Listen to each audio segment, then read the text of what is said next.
नमस्कार. मी ॲडव्होकेट राणी सोनवणे. आज मी एक नोटरीविषयीच एक माहितीसाठी व्हिडिओ बनवत आहे. तर हा जो व्हिडिओ आहे तो नोटरी करताना आपण जर समजा विल आलं आपल्याकडं आणि ते विल आपण बरेचदा जे पण डॉक्युमेंट बनवतो, जे पण आपण डॉक्युमेंट नोटरी करतो, तर ते तुम्हाला सगळ्यांना माहीतच आहे की ते एक तर आपण आपल्या ऑफिसला बसत असतो, तिथं पक्षकार येतात आणि तिथं आपण नोटराईज करतो किंवा मग आपण कोर्टात असू तर कोर्टात करतो. बऱ्याचदा आपण नोटरी जे आहे, नोटराईज डॉक्युमेंट जे आहे ते व्हिजिट करतो. म्हणजे बऱ्याचदा असं होतं की काही काही पार्टी ज्या असतात की ते पार्टी पेईंग असतात आणि ते आपल्याला व्हिजिटेशन चार्जेस देतात आणि त्यामुळं ते कोर्टामध्ये येऊ शकत नसले तर मग ते आपल्याला व्हिजिटेशन चार्जेस देऊन ते आपल्याला त्यांच्या ऑफिसवर किंवा त्यांच्या घरी किंवा त्यांचे जी जागा असेल तिथे बोलवतील. तर तेव्हा आपण व्हिजिटेशन चार्जेस घेऊन आपले vegetation charges plus notary charges घेऊन आपण ते डॉक्युमेंट नोटरी करू शकतो आणि करायला पाहिजे ते. कारण जेव्हा आपल्याला व्हिजिटेशन चार्जेस मिळतात तेव्हा आपल्याला जास्त फी मिळते. त्यामुळं ते चांगलं असतं आपल्यासाठी की आपली नोटरीची प्रॅक्टिससाठी की आपल्याला फी मिळते चांगली. आणि आपले जे पण डॉक्युमेंट आहेत ते डॉक्युमेंट आपण बघून आपल्याला ते नोटरी करायचं असतं. तर बऱ्याचदा असं होतं की लोकांचा असा प्रश्न असतो की whether will can be notarize in hospital. जर समजा एखादं विल आलं आणि ते विल हॉस्पिटलमध्ये बोलवलं असेल नोटराईज करायला, तर ते आपण जायला पाहिजे की नाही जायला पाहिजे? तर त्याचं असं उत्तर आहे की आपण नोटरी आहोत आणि आपण नोटरी ॲक्टप्रमाणे आपण आपलं सगळं ॲक्ट करणार आहोत. सो आपल्याला सगळे प्रोसिजर्स आहेत. तर आपल्याला आपण नोटरी आहोत म्हटल्यावर आपल्याला ते डॉक्युमेंट नोटरी करायचं आहे, ते आपलं काम आहे. आणि मग जर एखादी व्यक्ती आजारी आहे आणि ती हॉस्पिटलाइज आहे आणि त्यांना त्यांच्या पार्टीजला किंवा त्यांच्या रिलेटिव्हजला असं वाटत असेल की ते हॉस्पिटलमध्ये जाऊन विल करावं, तर ते आपण करू शकतो. त्यात काही प्रॉब्लेम नाही आहे. पण हां, ते रिस्की आहे. रिस्की कशासाठी? की समजा एखादी व्यक्ती तिथं हॉस्पिटलला असेल आणि ते विल तुम्ही केलं आणि त्याच्यानंतर लगेचच ती समजा आज केलं आणि उद्या ती एक्सपायर झाले. मग ते विल चॅलेंज होऊ शकतं. चॅलेंज झाल्यावर नोटरीची पण साक्ष येऊ शकते. रिस्की म्हणजे काय? की आपण जर व्यवस्थित केलं तर that is not risky for us. आपल्याला आपल्या नोटरी ॲक्टमध्ये काय सांगितलं आहे की we can notarize will in hospital also. कारण आपल्याला ऑफिसमध्ये, घरी त्यांनी बोलवलं तर आपण नोटरी करू शकतो. हॉस्पिटलमध्ये जाऊन पण तुम्ही नोटरी करू शकता विल. मी काही विल हॉस्पिटलमध्ये जाऊन नोटरी केलं. एक विल मला आलं होतं माझ्या मैत्रिणीच्या थ्रू आणि ते विल पण मला हॉस्पिटलमध्ये करायचं होतं. ते जे क्लायंट होते ते कॅन्सर पेशंट होते आणि खूप वर्स्ट कंडिशन होती त्यांची. खूप भयानक परिस्थिती होती त्यांची. मी जेव्हा हॉस्पिटलला गेले त्या कॅन्सर हॉस्पिटलमध्ये आणि मी तिथं जाऊन बघितलं तर मला कळलं की त्या व्यक्तीची ती कंडिशन नाही आहे. म्हणजे बघा की आपण जर हॉस्पिटलमध्ये जेव्हा विल करणार आहेत तर काय काय काळजी घ्यायची ते मी तुम्हाला सांगते. हॉस्पिटलमध्ये जाऊन आपण विल करणार आहे तर आपल्याला ते विल करताना, ते विल नोटराईज करताना आपल्याला ती व्यक्ती जी एक्झिक्युटंट आहे, जे विल करती, ती व्यक्ती समोर पाहिजे. ती व्यक्ती समोर असली की नुसती समोर नसायला पाहिजे, तर ती व्यक्ती समोर असायला पाहिजे जी व्यक्ती विल करते आहे. ती व्यक्ती नुसती समोर असायला नाही पाहिजे, तर ती व्यक्तीला ते विलमध्ये काय लिहिलेलं आहे त्या विलमध्ये तिने साईन केलेली आहे. त्या व्यक्तीला आपण विचारायचं की ती साईन तुम्हीच केली आहे का? आपण ऑलरेडीच हे सगळं विचारतोच. जे पण डॉक्युमेंट असेल तुम्ही ते डॉक्युमेंट आपल्यासमोर सिग्नेचर करतात पार्टीज, तर आपण विचारायला पाहिजे की हे तुम्ही केलं आहे का? वाचलं का? आपण नाझरकडं ॲफिडेविट नोटराईज करताना कसं नाझर विचारतात, तर आपण पण ते विचारायला पाहिजे. काय काय डॉक्युमेंट असतात त्याच्यामध्ये विचारायलाच पाहिजे. जसं की विल, तर मग विलमध्ये आपण त्या पार्टीला विचारायचं की तुम्ही ते, जरी ती हॉस्पिटलमध्ये असली तर तिला विचारायचं की हे विल तुम्ही केलं आहे का? तुमच्या सांगितल्याप्रमाणे केलं आहे का? तुम्ही ते वाचलं आहे का? जर ती व्यक्ती एज्युकेटेड असेल तर ती सांगते की हो मी वाचलं आहे आणि माझ्या सांगण्याप्रमाणे केलं आहे. काय लिहिलं आहे त्यात? क्रॉसमध्ये क्वेश्चन विचारायचे की आपण पहिले ते विल वाचायचं. मग ह्याच्यामध्ये काय लिहिलं आहे? मग ती व्यक्ती सांगते की हो ही प्रॉपर्टी ह्याला, ही प्रॉपर्टी हिला आणि ही प्रॉपर्टी मी दान करणार आहे असं वगैरे. मग त्या व्यक्ती बोलू शकते. व्यक्ती आपल्याला जे विल आहे त्या विलला काय काय कंप्लायन्स असतं की विल रिटर्नमध्ये पाहिजे. स्टॅम्प पेपर असला तरी चालेल, स्टॅम्प पेपर नसला तरी चालेल. त्याच्याबरोबर सगळ्यात महत्त्वाचं MBBS डॉक्टरचं सर्टिफिकेट पाहिजे. जेव्हा तुम्ही हॉस्पिटलमध्ये विल करता तेव्हा त्या डॉक्टरांचं सर्टिफिकेट, जिथलच्या हॉस्पिटलमध्ये ती व्यक्ती ॲडमिट आहे तिकडच्याच हॉस्पिटलच्या त्या डॉक्टरांचं तुम्ही सर्टिफिकेट घेणं गरजेचं आहे. कारण जर समजा की आपण ते डॉक्टर सर्टिफिकेट बाहेरच्या डॉक्टरांचं घेतलं, त्यांचे फॅमिली डॉक्टर असतील तरी घेतलं, पण आता जर ती व्यक्ती त्या हॉस्पिटलमध्ये ॲडमिट आहे, ऑलरेडी त्या हॉस्पिटलमध्ये सगळे डॉक्टर्स वगैरे अवेलेबल असतात, त्या डॉक्टरांच्या ट्रीटमेंटच्या म्हणजे ज्या डॉक्टरांच्या ट्रीटमेंट चालू आहेत त्या व्यक्तीला, मग त्या डॉक्टरांचंच तुम्ही सर्टिफिकेट घेणं गरजेचं आहे. MBBS डॉक्टर असणार आहेत ऑब्वियस, तर ते MBBS डॉक्टरांचं सर्टिफिकेट. दुसरं म्हणजे विल जेव्हा पण तुम्ही करणार आहे, जेव्हा पण एक लक्षात ठेवा, विल जेव्हा पण नोटराईज करणार आहे, कधीही म्हणजे तुम्ही रिलॅक्समध्ये राहू नका. विल जेव्हा पण आपण नोटरी करणार आहे त्याच दिवशीचं सर्टिफिकेट आपल्याला पाहिजे. उद्याचं नाही, कालचं नाही, काही गरज नाही. तुम्ही म्हणायचं आजचं सर्टिफिकेट आणा, आज करा. कारण कसं आहे की हे रिस्की असतं. रिस्की म्हणजे कसं आहे की पुन्हा उद्या चॅलेंज होईल. आपण व्यवस्थित काम केलं तर आपल्याला काहीच प्रॉब्लेम नाही. रिस्की म्हणजे आपली साक्ष होणार आहे. कधी कधी आपल्यावर आरोप पण होऊ शकतील की ह्यांनी असं केलं तसं केलं. तुम्ही आदल्या दिवशीचं किंवा 2-4 दिवसाचं, 1 आठवड्याचं वगैरे घेतलं तरी चालेल. पण मला असं वाटतं की आपल्याला काही गरज नाही आहे त्याची करायची. ती व्यक्ती आहे त्या दिवशीचं तुम्ही घ्या. जास्तीत जास्त थोडंसं वेळ होईल पण तुम्हाला मिळेल. आणि हॉस्पिटलमध्ये जेव्हा व्यक्ती आहे, जी व्यक्ती तिथं हॉस्पिटलमध्ये आहे, त्या हॉस्पिटलमधले ज्या डॉक्टरांच्या अंडर त्यांची ट्रीटमेंट चालू आहे त्या डॉक्टरांचं सर्टिफिकेट घ्या आणि त्या व्यक्तीला सगळं विचारा ती व्यक्ती व्यवस्थित बोलती आहे का. कारण आपण डॉक्टर सर्टिफिकेट मध्ये काय लिहितो की that executant is mentally and physically well and he has sign this will. मग हे जे डॉक्युमेंट आहे ते डॉक्टरांच्या समोर सिग्नेचर त्या विलवर त्या एक्झिक्युटंटची घ्या. सही तुमच्या अगोदर झालेली नसायला पाहिजे. तुमच्या अगोदर सही झाली तर मग याचा अर्थ तुमच्यासमोर सही घेतली नाही. जेव्हा पण कोणतंही डॉक्युमेंट तुम्ही नोटरी करताय तर सही तुमच्यासमोरच होणं गरजेचं आहे. काही सांगता येत नाही कोण व्यक्ती आपल्यासमोर येतो, काही डॉक्युमेंट दाखवतो, आपण लगेच विश्वास ठेवतो. सही त्या व्यक्तीने आपल्यासमोरच करायची आहे. रजिस्टरवर पण आपल्यासमोरच करायची आहे. त्यामुळं ते डॉक्युमेंट जे आहे त्या डॉक्युमेंटवर आपल्यासमोर घ्या, डॉक्टरांच्या समोर त्या व्यक्तीची सही घ्या. 2 विटनेस आहेत, त्या विटनेसांच्या समोर ते एक्झिक्युटंट सही करत. एक्झिक्युटंट म्हणजे विल करणाऱ्यांनी सही केल्यावर मग ते 2 विटनेस साईन करतील.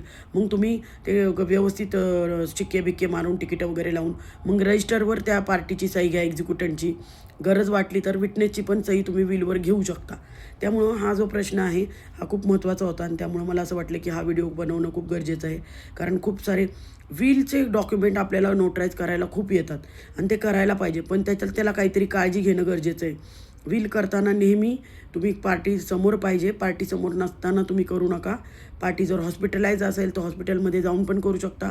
घरी जाऊन केलं तेव्हा पण तुम्ही म्हणू शकता. समजा एखादी व्यक्ती आहे की ती पायाने अधू झाली असेल, ती बेडवर असेल, बेड रिडन असेल, तरीही तुम्ही विल करू शकता. कारण mentally and physically well to make this will. त्या व्यक्तीला फक्त विचारा की तुम्ही whether this is will is made by you, whether you read that document. तुमच्या मर्जीप्रमाणे झालं आहे का, तुम्ही काय काय प्रॉपर्टी आहेत तुमच्या, कोणती प्रॉपर्टी कुणाला द्यायची हे कसं ठरलं आहे, त्यांना विचारा की विलमध्ये काय लिहिलं आहे आणि मग त्या पद्धतीने तुम्ही करा. तुम्ही चेक करा त्या एक्झिक्युटंटला की whether he is mentally and physically well आणि ते आपल्याला कळतं लगेच. जेव्हा जर तुम्हाला तसं वाटलं, एक विल मी केलं होतं की ते विल असं होतं की मी विल केल्यावर 1 आठवड्याने ते एक्सपायर झाल्या त्या मॅडम. म्हणजे आजी होत्या त्या आणि त्यांनी सगळी प्रॉपर्टी जी आहे त्यांनी त्याची म्हणजे प्रॉपर्टी म्हणजे एक फ्लॅट होता की जो फ्लॅट त्यांनी नातवाच्या नावाने केला होता. 1 आठवड्याने लगेच त्या गेल्या मी विल केल्यावर. त्यांचं असं होतं की त्यांचं विल मी घरी जाऊन केलं होतं आणि ते चालू वगैरे शकत नव्हत्या, बेड रिडन होत्या. मी जाऊन त्यांचं केलं तर ते विल चॅलेंज झालं होतं. त्यांच्या एका दुसऱ्या मुलांनी केलं होतं चॅलेंज.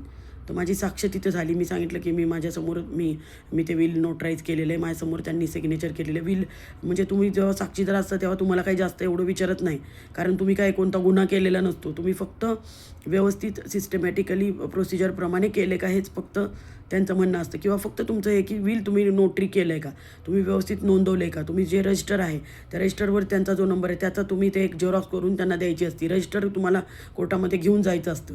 किंवा मग ते रजिस्टरचं जो आहे पेज, त्या पेजची तुम्ही झेरॉक्स काढून त्याच्यावर तुम्ही तुमची साईन वगैरे करून ते कोर्टामध्ये दाखल करायचं असतं. रजिस्टर कोर्टामध्ये तुम्ही दाखवायला पण रजिस्टर असं कोर्ट बघत नाहीत, पण जास्त करून तुमचं जे रजिस्टरचं पेज आहे ते तुम्ही हे करून झेरॉक्स करून मग ते हे करायचं, ट्रू कॉपी किंवा ॲटेस्टेड करून ते तुम्ही कोर्टामध्ये दाखल करू शकता. आणि कोर्टामध्ये फक्त एवढंच साक्ष द्यायची असते की ती नोटरी तुम्ही केलेलं आहे, ती सिग्नेचर तुमच्यासमोर केलेली आहे, विटनेसेसनी पण सिग्नेचर तुमच्यासमोर केलेली आहे, डॉक्टर सर्टिफिकेट जोडलेलं होतं. आणि व्यवस्थित मी जेव्हा विल करत होते तेव्हा त्या व्यक्तीला व्यवस्थित बोलता येत होतं, त्या व्यक्तीला माहीत होतं की ते काय करत आहेत. अशा पद्धतीने हे विल जे आहे की विल करताना, नोटरी करताना काळजी घेणं गरजेचं आहे. विलचा असा कायदा आहे की will can be notarise and can be register. तर बरेचदा काही जेव्हा पार्टीजला असं वाटत असते की ह्याच्यामध्ये काही ऑब्जेक्शन कोण घेणार नाही, तेव्हा बरेचदा पार्टीज नोटराईज विल करतात. दुसरा एक प्रश्न असतो की बऱ्याचदा पार्टीज ज्या असतात, मी काही विल केलेले आहेत की जे जॉईंट विल होते, नवरा बायकोंनी एकत्र विल केलं होतं, नवरा बायकोच्या नावावर जॉईंट प्रॉपर्टीज होत्या काही, आणि त्यामुळे त्यांनी एकच विल जॉईन केलं होतं. म्हणजे दोघांच्या दोन एक्झिक्युटंट, हजबंड अँड वाईफ, आणि वन विल. तर असं पण तुम्ही करू शकता. नवरा बायकोच्या नावावर असतात प्रॉपर्टी, जॉईंट प्रॉपर्टी किंवा सिंगल प्रॉपर्टी, तर तेव्हासुद्धा ते जॉईंट विल करू शकतात. तर ते पण तुम्ही लक्षात घ्या की we can notarise joint will also. मग तेव्हा पण नवरा बायको तुमच्यासमोर पाहिजे, त्यांना व्यवस्थित विचारणं गरजेचं आहे. नवरा बायको असतील तर मग त्यांचे काही आयडेंटिटी प्रूफ बघा, चेक करा, त्यांचे फोटो चेक करा. तुमच्यासमोर विलवर काय काय लागतं, तर विलवर तुम्हाला डॉक्युमेंटवर काय लागतं की त्यांचे आयडेंटिटी प्रूफ, डॉक्टर सर्टिफिकेट, विटनेसेसचे आयडेंटिटी प्रूफ, त्यांचे फोटोज, हे सगळं लावून तुम्ही विल नोटराईज करू शकता. विल नोटराईज करताना काय काय काळजी घ्यायची मी तुम्हाला अगोदरच सांगितले. जाता जाता एक सांगेल की विल नोटराईज करताना बऱ्याचदा याच्या अगोदर असायचं की आता खूप सारे नोटरी हे सर्टिफिकेट देत नाही.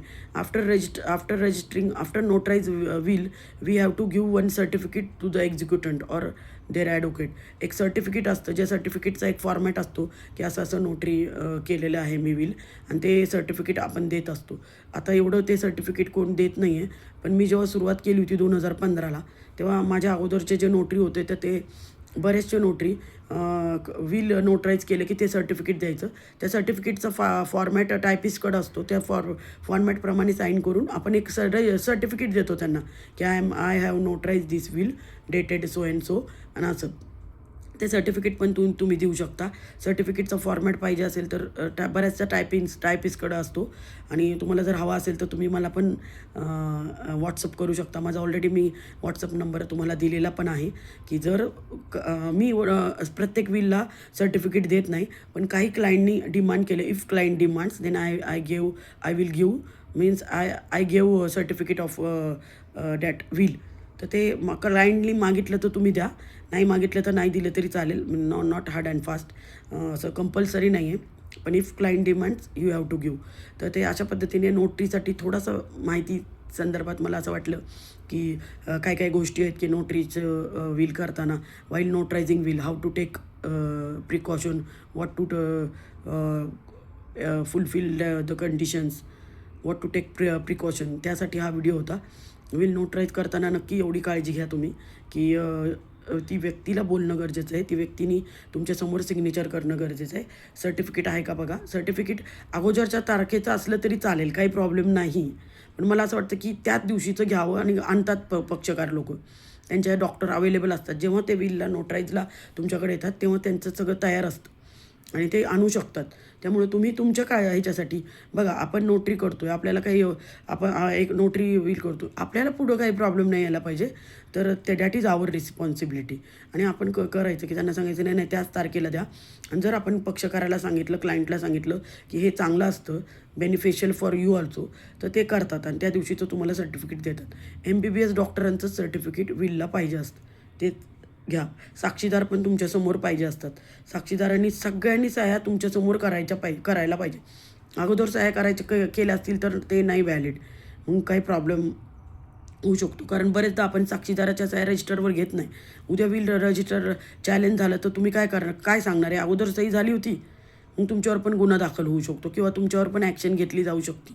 त्यामुळं विल करताना एवढ्या सगळ्या काळजी घ्या. आणि विल नोटराईजच्या कामाला तर घ्या तुम्ही, पण एवढे सगळे प्रिकॉशन तुम्ही करा.